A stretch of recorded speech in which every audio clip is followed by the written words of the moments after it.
안녕하세요. 사랑하는 남자친구와 결혼을 앞두고 있던 20대 후반의 여성입니다. 제가 과거형으로 표현하는 이유는 말하지 않아도 아시겠지요? 파혼했어요. 사귈 때는 자상하고 다정하기가 정말 하늘의 별도 따다 줄 것 같았던 남자친구가 본격적으로 결혼을 준비하기 시작하자 전에 없던 모습들을 보였거든요. 속된 말로 저를 다잡은 물고기라고 생각하기라도 했는지 말이에요. 변해버린 남자친구에게 크게 실망했고 똥인 걸 알게 된 이상 굳이 맛을 볼 필요는 없잖아요. 이미 헤어지긴 했지만 편의상 남자친구라 칭하겠습니다. 남자친구와 저는 친구의 소개로 만났어요. 결혼을 전제로 한 진지한 소개는 아니었고요. 쑥스러운 이야기지만 제가 워낙 낯도 많이 가리고 숫기가 없어서 대학교 때 선배 오빠랑 잠깐 사귀었던 걸 제외하곤 제대로 된 연애를 한 번도 해보지 못했거든요. 어려서부터 줄곧 친하게 지내온 친구는 그런 저를 딱하게 여겼던 모양이에요. 저더러 30살이 되기 전에 친하게 연애 좀 해보라며 제가 부탁한 것도 아닌데 소개팅 약속을 잡아왔습니다. 민망하고 생각만 해도 어색해서 정말 내키지 않았어요. 하지만 친구가 판까지 다 깔아줬는데 싫다고 하면 2번 다시는 소개팅 안 시켜준다고 엄포를 놓더라고요. 그런 소리를 들으니 왠지 아쉬워서 그렇게 남자친구를 만나게 되었네요. 남자친구의 첫인상은 단정했고 매너 또한 젠틀했어요. 하지만 외모보다도 인상적이었던 건 남자친구의 취향이었지요. 좋아하는 음악이라던가 선호하는 영화 장르, 그리고 주말에 주로 하는 취미생활까지 저와 비슷한 취향을 가지고 있더라고요. 그래서인지 첫 만남임에도 불구하고 대화가 끊어질 틈이 없었네요. 사실 그 무렵 친구들과 만나면 늘상 하는 이야기가 먹고 살기 힘들다거나 개인적으로 짜증나는 일들, 소위 앓는 소리가 대부분이었어요. 그런 시기다 보니 더 피곤해지는 일도 종종 있었고요. 그런데 남자친구와 만나면 대부분의 시간을 서로가 좋아하는 것들이나 관심이 있는 주제에 대한 이야기를 하며 보냈으니 지루함은 고사하고 주중에 쌓여있던 스트레스를 한 방에 날려버릴 수 있었어요. 그렇게 저희는 3개월 동안 친구도 아닌 연인도 아닌 애매한 사이로 데이트를 이어가다가 본격적으로 사귀기 시작했습니다. 나중에 남자친구가 말하길 굳이 사귀자고 해야 한다 생각을 못했다대요. 그리고 사귄 지 8개월 만에 남자친구가 저에게 프로포즈를 해왔습니다. 저와 함께라면 앞으로도 어디서 무엇하든 즐겁고 행복할 것 같다면서 결혼해달라고 하더라고요. 솔직히 조금 촌스러운 방식의 유치한 내용이긴 했지만 크게 감동했었네요. 남자친구의 프로포즈를 받았을 때 솔직히 크게 고민하지 않았습니다. 일단 저 역시 남자친구를 많이 사랑했고요. 또 다른 이유로는 개인적으로 늘 30살이 되기 전에 결혼을 해야겠다 생각했었거든요. 그리고 그런 생각을 갖게 된 데에는 저희 부모님의 영향이 컸습니다. 저희 부모님은 주변에서 닭살 부부라고 부를 만큼 매우 사이가 좋으세요. 여담이지만 저희 아버지는 양념치킨을 좋아하시고 저희 어머니는 후라이드를 좋아하시거든요.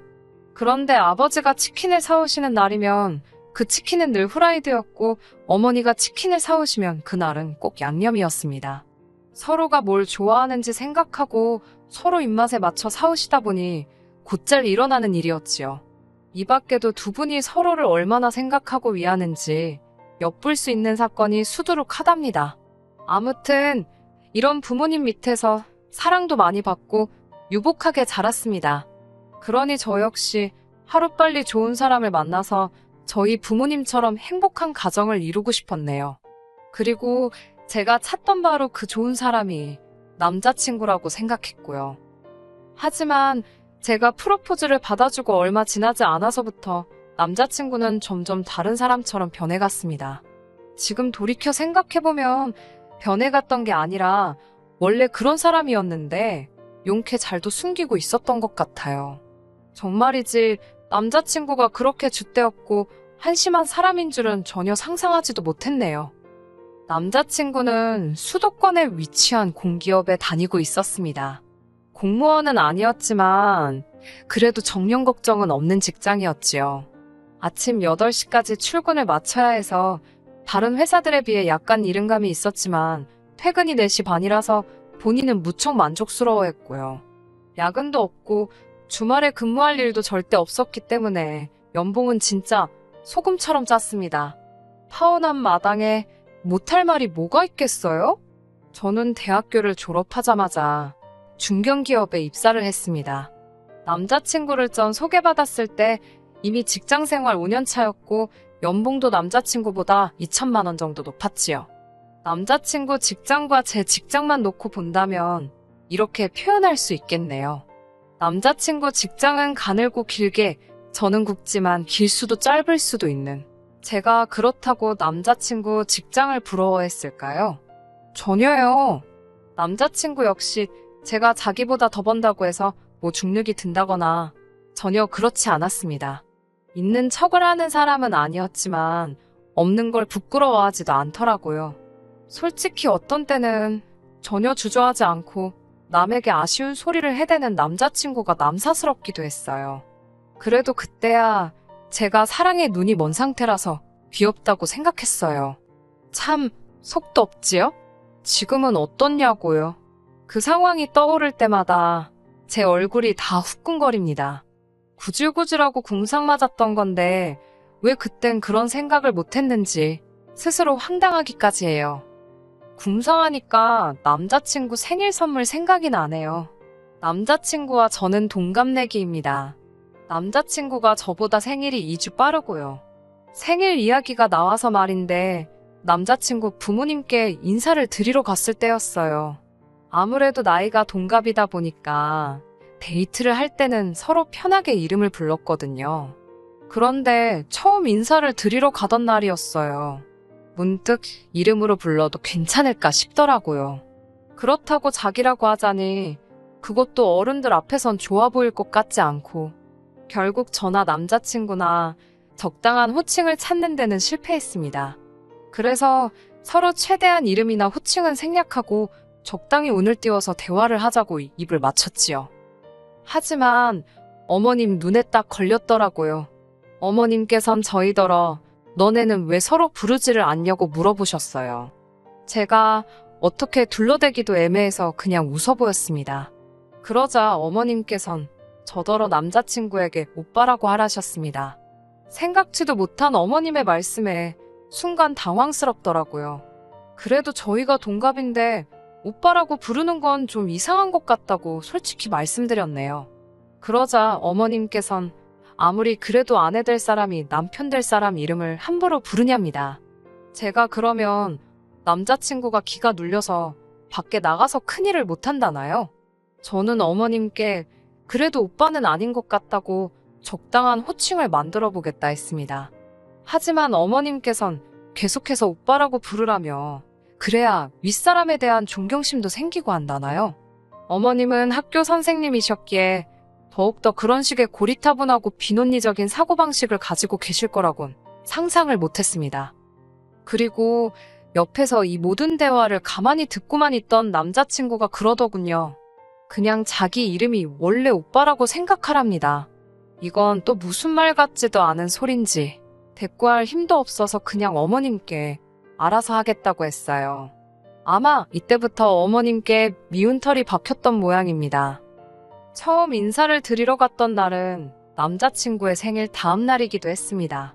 남자친구의 생일은 금요일 저녁이었는데 제가 야근이 있어서 만나지를 못했어요. 남자친구는 자기 친구들하고 모여서 생일 축하를 한다고 했고요. 상황이 그렇다 보니 생일 선물을 준비해두긴 했지만 주지는 못한 채로 어머님 아버님 댁에 가게 되었습니다. 상견례 전이기는 했지만 며느리감으로 인사를 드리러 가는 날이었으니 빈손으로 갈 수는 없잖아요. 그래서 백화점에서 한우 세트를 사들고 찾아뵙게 되었지요. 어머님께선 남자친구로부터 제가 김치찌개를 좋아한다는 이야기를 들으셨다며 김치찌개를 끓이셨다 하셨습니다. 솔직히 이때 조금 황당했어요. 김치찌개를 좋아하는 건 남자친구예요. 남자친구가 김치찌개를 좋아하는 걸 알고 있었으니까 데이트할 때도 주로 남자친구가 좋아하는 김치찌개를 먹었던 거지. 저는 김치찌개는 무슨, 김치도 잘 안 먹습니다. 그래도 뭐 누가 강요해서 한 배려도 아니고 제가 남자친구를 사랑해서 제가 원해서 했던 배려였으니 남자친구가 잘못 알고 있었다고 해서 남자친구 탓을 할 생각은 없었어요. 하지만 저도 사람이다 보니 서운한 마음이 드는 건 어쩔 수 없었지요. 4인용 식탁이었는데 식탁의 한쪽 면이 벽에 딱 붙어 있었어요. 즉, 4명 중 2사람은 안쪽으로 들어가 앉아 있어야 했고 바깥쪽 사람이 비키지 않으면 들어왔다 나갔다 하기가 쉽지 않은 구조였지요. 제 맞은편에 아버님과 어머님이 앉아 계셨고 저와 남자친구가 나란히 앉아 있었습니다. 남자친구는 키가 190cm에 몸무게가 100kg 가까이 됩니다. 그렇다 보니 키 160cm에 48kg인 저는 벽과 남자친구 사이에 낑겨 있었다고 표현하면 적당하겠네요. 김치찌개 맛은... 이제 진짜 제가 못할 말이 뭐가 있겠어요? 맛없었어요. 김치찌개가 맛없기가 쉽지 않은데 진짜 맛이 없었습니다. 돼지 냄새도 풀풀 나고 남자친구 입에야 어땠을지 몰라도 전 밥 한 그릇 비우는 것도 고역이었어요. 남기고 싶은 마음이 굴뚝 같았지만 그래도 그건 예의가 아니다 싶어 퍼주신 한 그릇은 어떻게든 싹싹 비워냈습니다. 그런데 어머님께서 더 먹을 거냐고 물어보시더라고요. 순간 어른들은 복스럽게 먹는 사람을 좋아한다는 말이 머릿속을 퍼뜩 스쳤고 저는 더 먹겠다고 했습니다. 어머님께서 제 국그릇을 달라고 손을 내미셔서 제 국그릇을 내드렸고요. 그런데 이 일로 뒤에서 가루가 되게 까일 줄은 상상도 못했습니다. 인사를 드리고 집에 와서 한숨 돌리고 있었는데 남자친구에게서 전화가 걸려왔습니다.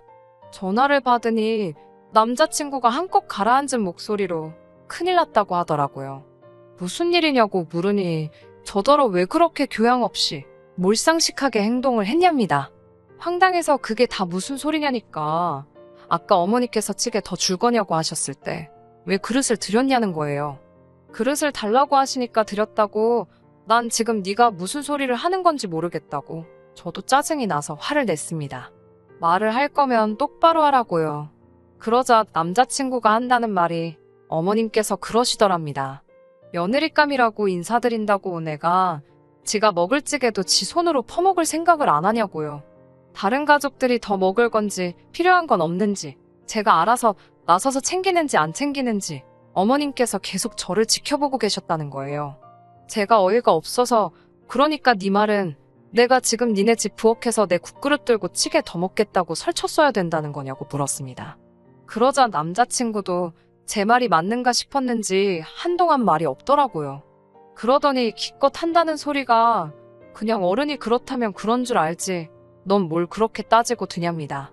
아까도 오빠 소리 하라고 하면 그냥 내하고 어머님이 보실 때 하는 척만 하면 되는 걸 그렇게 안 한다고 뻗팅기더니 지금도 보랍니다.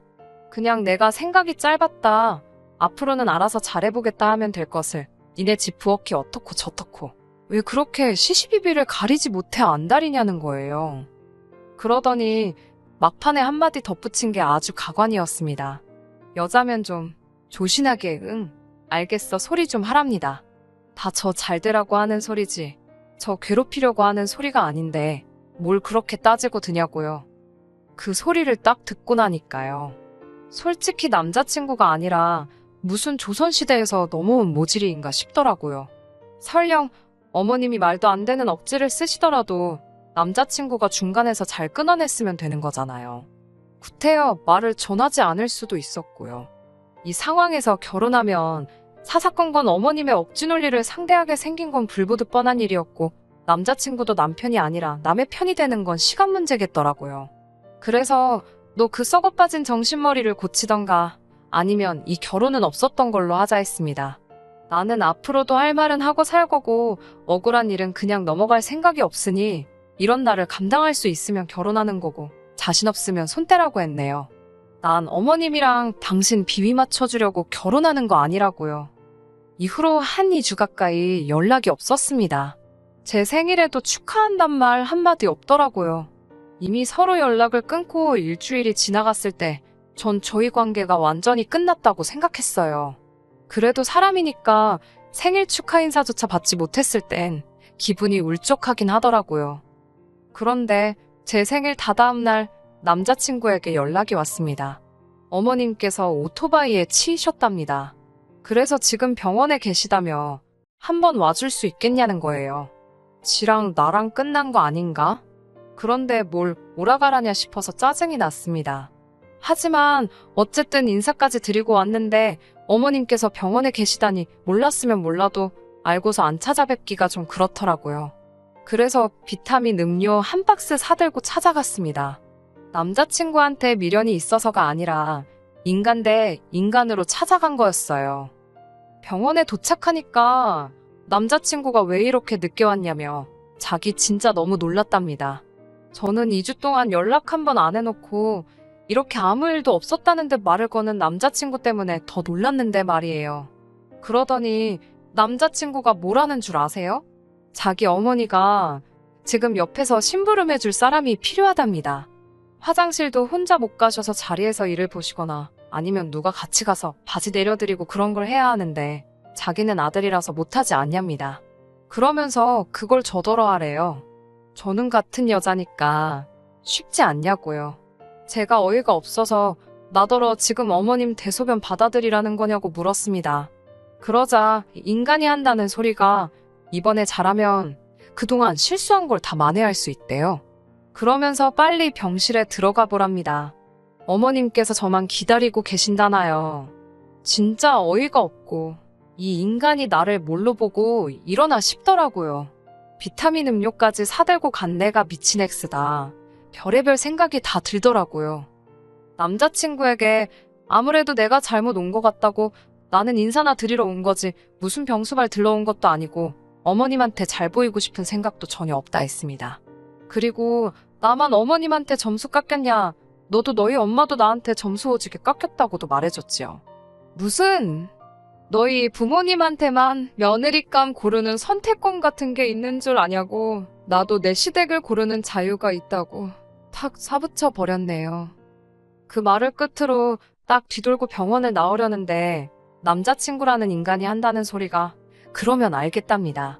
지난번 자기 생일 때 선물 안 주지 않았냐면서 어머님 대소변 수발 들어드리는 걸로 생일 선물 퉁치재요. 진짜 뭐 이런 XX가 있나? 너 나한테 뭐 맡겨놨냐고 생일 선물 같은 소리 한다고 니네 엄마 아픈데 아들이란 자식이 나와서 헛소리나 하고 있고 너 낳고 미역국 먹었을 네 엄마가 불쌍하다고 아주 온갖 욕을 귀에 때려박아주고 왔네요. 넌 뭐 손이 없냐 발이 없냐. 그리고 간병인이 필요하면 불러 돈 주고 부르라고. 아주 병원이 떠나가라 악다구니를 쓰니까 지도 귀까지 벌게 져서는. 솔직히 소리 지른 저도 잘한 건 없지만 쪽팔리기도 했지만 속은 후련합니다. 그게 남자친구와 저희 마지막 만남이었어요. 이후로 듣기로는 어머님의 부상이 생각보다 심해서 한 6개월은 꼼짝없이 병원에 계셔야 한다나 봐요. 잘난 아드님께서 뭐 어떤 방법을 찾아도 찾지 않았겠어요? 관심 전혀 없고요. 까딱하면 결혼도 하기 전에 며느리감이라고 못 볼 꼴 별의별 꼴 다 볼 뻔했는데 잘 됐다 싶지요. 조상신이 저를 도와주셨다 싶고요. 진짜 언제가 될진 모르겠지만 만약 저에게 다시 한번 사랑의 기회가 온다면 최소한 3년은 만나보려고요. 끝까지 들어주셔서 감사합니다.